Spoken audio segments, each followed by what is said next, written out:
ये जो यात्रा निकाली गई, जिस तरीके से दंगे हुए, कई लोगों की जान गई, दर्जनों व्हीकल जला दिए गए, क्या सरकार को इसकी जानकारी किसी तरीके से, किसी एंगल से नहीं थी पहले कि इतना बड़ा हादसा वहां पर हो सकता है? मोनू मानेसर जो है वो चैलेंज दे रहा था कि यात्रा निकाली जाएगी, तो कहीं ना कहीं दोनों पक्षों की तरफ से इस तरह से सोशल मीडिया पर जो चैलेंज चल रहे थे, ऐसा लग रहा था कि ये एक प्री प्लान कहीं ना कहीं तैयारी हो रही थी। ऐसा लग रहा है कि कहीं ना कहीं भड़काने की कोशिश की जा रही थी। मोनू मानेसर बाकायदा लाइव होकर कहता है कि यात्रा निकालेंगे, और ऐसा लग रहा था कि चुनौती दी जा रही है। मेवात के नूह में कर्फ्यू लगा दिया गया है। दंगाइयों को देखते ही सख्ती से निपटने के आदेश दे दिए गए हैं। इसके अलावा एयरफोर्स को स्टैंड बाई रखने के लिए आदेश दिए गए हैं। 20 कंपनियां पैरामिलिट्री फोर्सेज की मेवात में पहुंच गई हैं।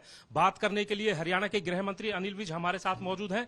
विज साहब, ये जो यात्रा निकाली गई, जिस तरीके से दंगे हुए, कई लोगों की जान गई, दर्जनों व्हीकल जला दिए गए, क्या सरकार को इसकी जानकारी किसी तरीके से, किसी एंगल से नहीं थी पहले कि इतना बड़ा हादसा वहां पर हो सकता है?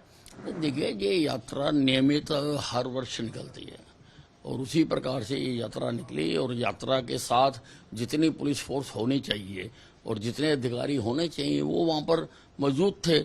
लेकिन जिस ढंग से ये इसके ऊपर हमला हुआ है और जिस प्रकार से एकदम वायलेंस अरप्ट हुई है, वो कोई एकदम हुआ हादसा लग नहीं रहा है।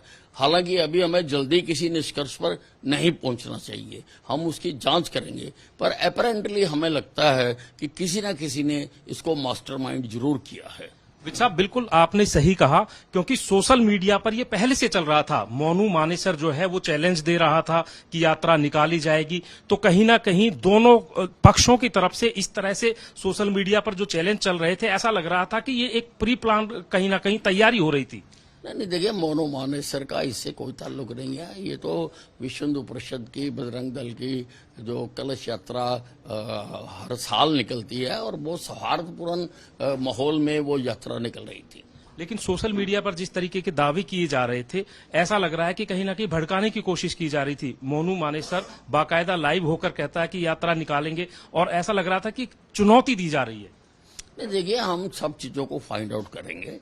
मैंने जैसा पहले कहा कि इतने बड़े मामले में बिना जांच के, बिना तथ्यों के हम कोई बात नहीं कह सकते। लेकिन डेफिनेटली मैं ये विश्वास दिलाना चाहता हूं कि ये घटना क्यों हुई, कौन दोषी थे, किन्होंने करवाई, किन्होंने मास्टरमाइंड किया, ये हम सारा जानेंगे। पर अभी हमारा प्राइमरी टास्क है वहां पर शांति बहाल करना। शांति बहाल के लिए हमने नूह में कर्फ्यू लगा दिया है। हरियाणा से सीनियर ऑफिसर सारे वहां पर हमने मूव किए हैं। डीजीपी खुद मौके पर स्थिति का नियंत्रण कर रहे हैं। एडीजीपी लॉ एंड ऑर्डर ममता सिंह, जिसने बड़ी ब्रेवरी के साथ कल फोर्स को लेके काफी टफ हालात में जो मंदिर में कैप्टिव लोग थे उनको जाकर छुड़वाया है, और खुद खड़े होकर जाके छुड़वाया है। तो ऐसा सारा फोर्सेज को जो पहले काम करना चाहिए वो किया जा रहा है। अभी की अगर बात करें तो अभी हालात किस तरह के हैं? क्या अभी भी कहीं लोगों को बंदी बनाया गया है? कहीं से आगजनी की कोई सूचना आपको मिल रही है?